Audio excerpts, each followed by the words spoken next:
Carry போய் குளுக்குனா போதும் பையன் என்னன்னு வந்து எட்டி பார்த்துருவான். எட்டிலாம் பார்க்க மாட்டான், அப்படியே உள்ளே குச்சிருவான்.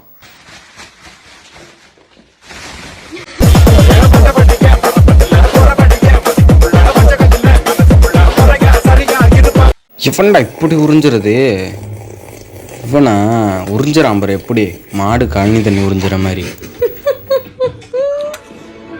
பையன் வழி மாறி போயிட்டான் போல, அதனால இவங்கிட்ட மாட்டிக்கிட்டான்.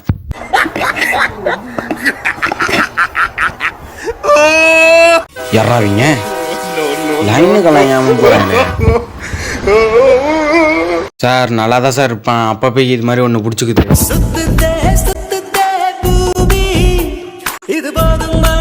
உங்க டாக் வெஜிடபிள் சாப்பிட முடியுதா? அவனே இதை ட்ரை பண்ணுங்க. ஆளு போனதுக்கப்புறம் ஆட்டையை போடலான்னு நினச்சிக்கிட்டு இருக்கான் போல. பையன் இன்னும் எட்டி எட்டி பார்த்துட்டு இருக்கான்.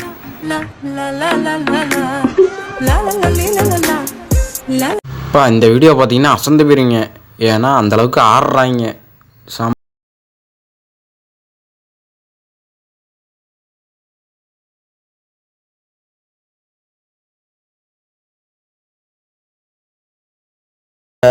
என் முன்னாடி யாரும் அவன் மேல கை வைக்க கூடாது, தக்கவும் விட மாட்டேன்.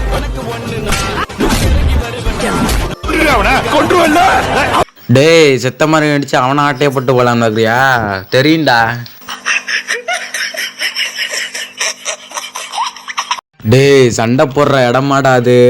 டேய் அவங்க செய்யறாங்க டிஷ், நீங்க ஆயிராதீங்கடா டின்னரு. இங்க ஒருத்தன் வாய பொழந்தா சாப்பாடு உள்ள போயிருன்னு நினைச்சுக்கிட்டு இருக்கான்.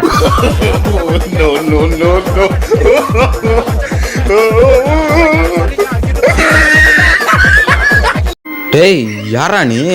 டேய் நீ ஒரு கோழி குஞ்சுடா, முனிவரோடா சத்த நேரத்துல. பா இந்த வெயிலுக்கு இப்படி வச்சுக்கிட்டு குளிச்சாதாயா எதமா இருக்கு. பையன் ஒருவேளை பெரிய பாக்ஸரா இருப்பானோ.